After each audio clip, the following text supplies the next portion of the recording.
সুপ্রভাত বন্ধুরা, আমার নতুন একটা ভিডিওতে সকলকে অনেক স্বাগত জানাই। আজকে জানো তো অনেক সকাল সকাল আমার ঘুমটা ভেঙে গেল। ঘড়িতে বাজে এখন 8টা। আমি কিন্তু এত সকালে উঠিই না। গতকাল রাত থেকেই শরীরটা অনেক দুর্বল লাগছিল।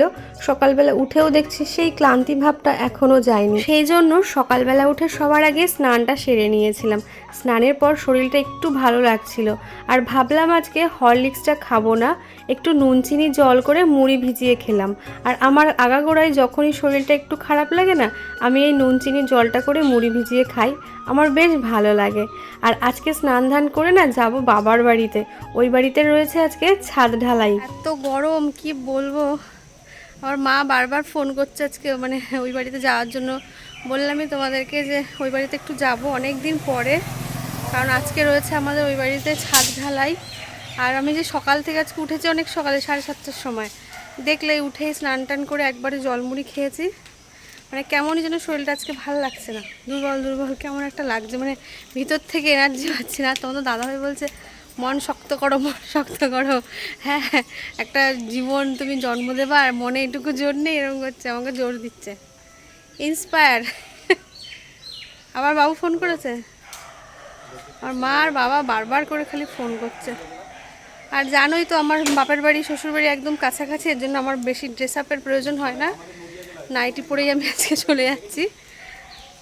চলো গাড়ি করে যাব, একটুখানি বসবো, বসে চলে আসবো আবার, কারণ এত গরম আমি পারছি না বাইরে থাকতে। প্রত্যেকটা মানুষেরই স্বপ্ন থাকে যে তাদের নিজস্ব একটা সুন্দর বাড়ি থাকুক, তাই না? আমার বাবা মায়েরও কিন্তু এই ইচ্ছেটা বহু দিনের। নানান রকম পরিস্থিতির চাপে পড়ে ইচ্ছেটা এতদিন অপূর্ণই ছিল। তারপরেও তো সবাই বোঝোই বাড়িতে একটা মেয়ে থাকলে কি হয়, তাকে বড় করার চিন্তা, তাকে বিয়ে দেওয়ার চিন্তা, নানান রকম চিন্তা কিন্তু থাকে। তো অবশেষে সব দায়িত্ব কর্তব্য পালন করার পরে কিন্তু আজকে আমার বাবা মার ইচ্ছেটা পূরণ হয়েছে।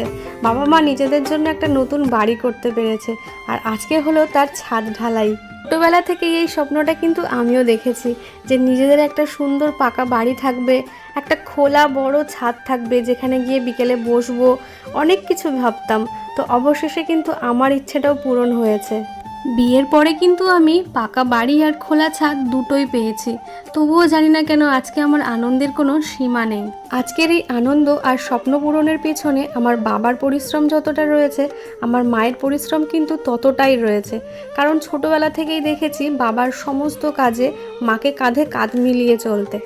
ভগবানের কাছে চাইবো শুধু আমার বাবা মা নয়, পৃথিবীর সকল বাবা মাই যেন অনেক ভালো থাকে, আর এইভাবেই যেন তারা তাদের সমস্ত ইচ্ছেগুলো এক এক করে পূরণ করতে পারে। আজকে যেহেতু বৃহস্পতিবার হচ্ছে ছাদ ঢালাই, তাহলে নিরামিষ খাওয়া দাওয়া। কি দিয়ে খাচ্ছ? আম ডাল, মানে মটর ডাল, চিপস, পনির। শুধু মিস্ত্রিরা খাবে। শরীরটা ভালো লাগছে? কালকে হচ্ছে সবাই খাবে। শরীরটা ভালো লাগছে? ভালো লাগছে, শুধু গরমের জন্য এরকম লাগছে, তাছাড়া আর কিছুই না। আমি তো বললামই। কালকে হচ্ছে ছাদ ঢালাইয়ের যে ভোজন, সেটা হচ্ছে কালকে, তাই তো? কালকে তোমার নিমন্ত্রণ আছে, তুমি চলে আসবে। নিমন্ত্রণ লাগবে। আমি আর তোমাদের দাদা ভাই সবার প্রথমে খেয়ে নিয়েছিলাম, আর তারপরে মিস্ত্রি কাকুরাও এখন খাওয়া দাওয়া করবে, যেহেতু ঢালাই কমপ্লিট হয়ে গিয়েছে। আর গতকাল কি কি রান্না হচ্ছে আর কি কি মেনু থাকছে সব কিছু কিন্তু আমি এই ভিডিওতেই শেয়ার করব তোমাদের সাথে। তো প্রথম থেকে শেষ পর্যন্ত কিন্তু ভিডিওটা দেখতে থাকো, স্কিপ করো না। কাদার মধ্যে গাড়িটা নামানো খুব দরকার। এদিকে যাচ্ছ কেন? যাবা তো ডান দিকে। এই শ্বশুরবাড়ির রাস্তা ভুলে গেছো? শ্বশুরবাড়ির রাস্তা ভুলে গেছো নাকি? তো গতকাল কিন্তু আমি আর ভিডিওটা কন্টিনিউ করিনি। দুপুরে আমরা খাওয়া দাওয়ার পরে সোজা চলে এসেছিলাম বাড়িতে, কারণ বললামই তোমাদেরকে কালকে ছিল বৃহস্পতিবার, এর জন্য সমস্ত নিরামিষ ছিল বলে মা আর কি, মানে আমাদের ওই বাড়িতে কখনো মানে কোনো খাওয়া দাওয়া হয়নি, যেটা হয় ছাদ ঢালায় অনেককে খাওয়াতে হয় এরকম। তো আজকে খাওয়াবে। আজকে শুক্রবার, সকাল থেকে যা বৃষ্টি হচ্ছিলো, আমি তো ভাবছিলাম গেল মনে হয়, কখন কি কোথায় কি রান্না করবে, কোথায় কি করবে। তো যাই হোক, এখন দেখো কি ঝলমলে রোদ। আর এই যে নিয়েছি এই প্যাকেটে হচ্ছে কি লিচু, আমাদের ওই বাড়ি কেউ মিষ্টি খায় না, মানে মার তো সুগার, খাবে না, বাবাও মানে ভালো খায় না, এর জন্য ভাবলাম যে ফল নিই। তো এখন আমি আর তোমাদের দাদাভাই যাচ্ছি, আর আমার শাশুড়ি মা পরে যাবে, মার খাওয়া হয়ে গেছে, মা যাবে রাত্রেবেলা। দেখো বাড়ির কাছে শ্বশুর বাড়ি হলে কত সুবিধা, দেখেছো? হ্যাঁ, গাড়ি ভাড়া লাগে না। ওটো। হ্যাঁ, না এটা ধরো, উঠবো তো। কি ভাবছো তুমি? পাপড় ভাজি, পাপড়। পুরো ঘেমে স্নান হয়ে গেছে আমার মা গো। এই জানলাটা খুলে দাও না। কি নাম দিয়েছো মাছের? রুই পোস্ত। এই যে রুই পোস্ত, এখানে একটা গামলা রয়েছে, আর ভিতরে আছে মাছ। আর এই যে চিকন চিকন সব রান্না কমপ্লিট, এখন শুধু এই পাঁপড় ভাজাটা হলে হয়ে যাবে। খুব বেশি লোকের আয়োজন ছিল না, আর যেহেতু মা না এখন খুব একটা খাটাখাটনি করে উঠতে পারে না, এই জন্য মোটামুটি ওই 30-35 জন লোকেরই আয়োজন হয়েছে।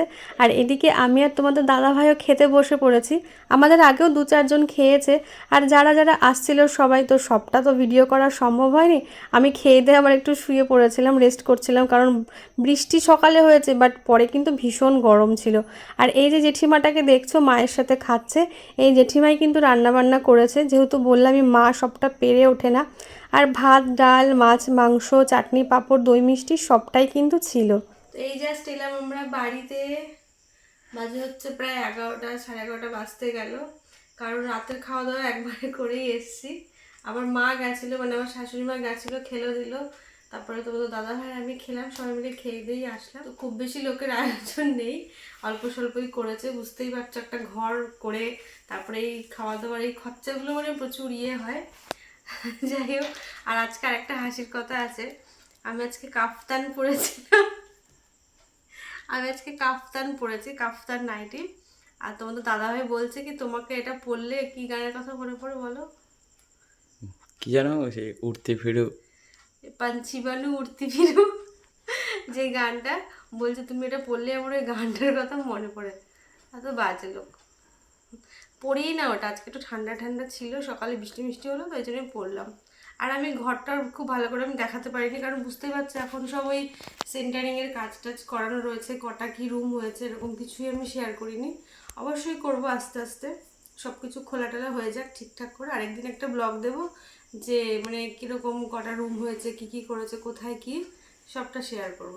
তো এই ব্লগটা কেমন লাগলো অবশ্যই জানিও, তাই তো। আমার মা বাবার অনেক বড় একটা ইচ্ছে পূরণ হলো। তো এভাবেই চাই ভগবানের কাছে যে বাবা মার সব ইচ্ছে পূরণ হোক, ভালো থাকুক সবসময়, আমাদের মাথার উপরে আশীর্বাদের হাতটা সবসময় রাখুক, তাই না বলো? একদম। তো চলো, টাটা সবাইকে, গুড নাইট। আর ভিডিওটা ভালো লাগলে লাইক, কমেন্ট অ্যান্ড শেয়ার, আর সাবস্ক্রাইব। টাটা।